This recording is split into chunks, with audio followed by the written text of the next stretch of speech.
Alhambra Tower and Mall in the night. March 26, 2025. At ito yung ano, pinakamataas na building dito sa bansang Kuwait. Yan. Di-off kasi natin kaya ito, gala-gala tayo.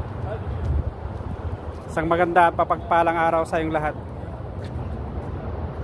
Ako pala si Ronnie, isang OFW dito sa bansang Kuwait. Yan o. Yan. Oops. Yan. Ganda o. Tulad ng sabi ko, yan na rin yung pinakamataas na building dito sa bansang Kuwait. Nagtrabaho din ako sa loob dyan dati. For almost, I think more than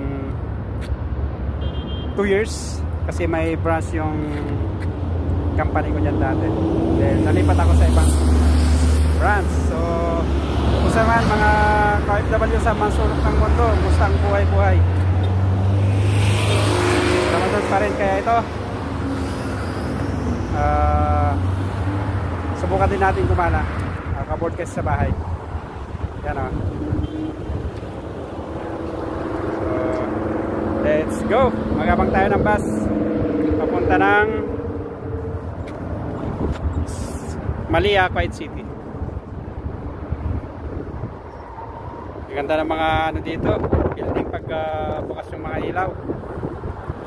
At saka dito safety. Kahit yung mga cellphone natin dito sa ganito mo lang labas-labas sa atin. May mga area na di mo magawa nito. Kung hindi paglabas mo sigurado baka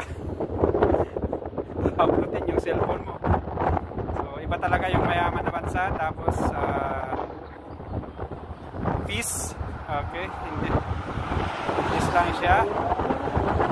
Hindi magulo. Kaya mga OFW sa mansulok ng mundo, kumusta naman ang buhay-buhay nyo dyan? Sabi ko yan yung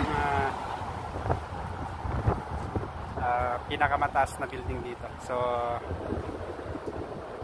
ayun, have a nice and great day to all of you.